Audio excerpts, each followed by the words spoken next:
Hello, my name is Guy Meredith. I'm a writer, and as a writer, I've written under many genres: poetry, western, romance, science fiction, horror, and comedy.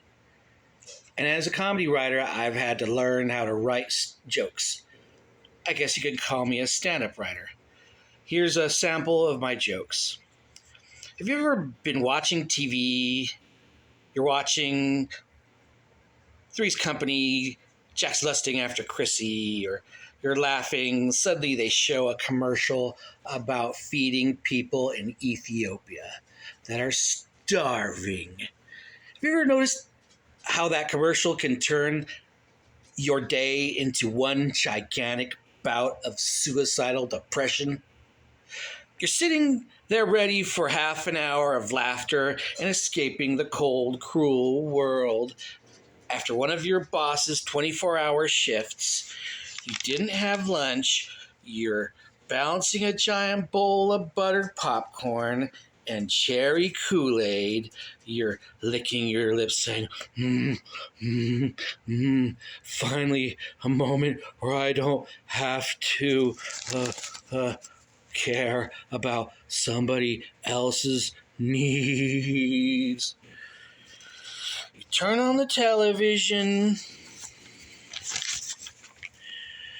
and you say, Gah! Sarah McLachlan showing me videos of dying Ethiopians with too many flies on their faces. Remember when you were a kid and you first saw those commercials? You'd be all, why did they make this commercial? And your parents would be all, we need money to feed Ethiopians.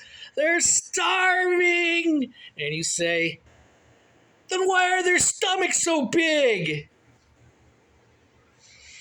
Have you ever noticed how people say blondes are dumb? Men are always saying blondes are dumb. Blondes are dumb. If blondes are so dumb, then why are men paying so much to buy them chocolates and flowers to be with them? Eh? Okay. All right. Blondes are dumb. Mm-hmm. Okay. Blondes are dumb. Sure. Blondes know that if they act dumb and vulnerable, that men would kick their mother in the face like Kevin Costner in The Bodyguard to get at them. Have you ever noticed how when fathers spank you, they always say, this hurts me more than it hurts you.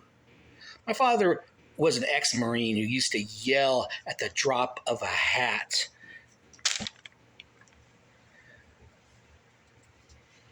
My brother and sister were afraid to move a finger when we were with him. But I've always been a rebel and said smart alecky things. But when he tried to change me, well, one time he was trying to punish us kids again for some imagined transgression. My pa said, there's going to be a spanking, and to assume the position. My father said that 11-word lie. This is gonna hurt you more than it hurts me.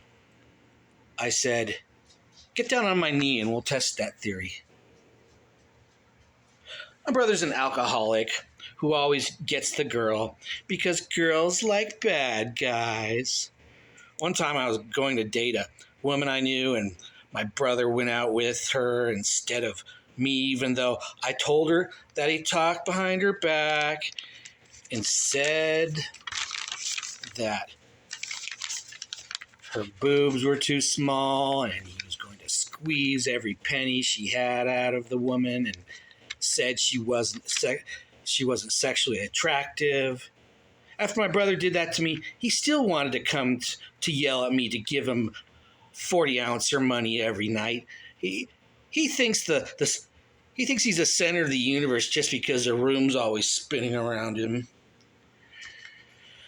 Did you ever notice in school how the lunch ladies were always these old ladies who took too long to serve your food? What is it? Do the people at the school not hire attractive women on purpose?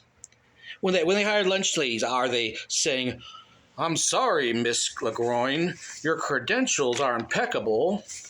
Your job history, fantastic, but I'm sorry, yeah, you are far too curvaceous and sexy for this line of work. So we're just going to simply go with the crazy cat lady down the street." I think that lunch women don't get the respect they deserve. As a matter of fact, once in high school, I got in line to thank them. I waited 3 hours. When I got to the front, said to the lunch lady, "I'd like to thank you sincerely for the swift completion of your duty." Yeah, right. I really do. I really mean it. You're cool. You're cool, lunch lady. I held out my hand and said, "Give me 5, lunch lady." And when she did, walking away, "You certainly have enough to spare, you wrinkled old bag." The end.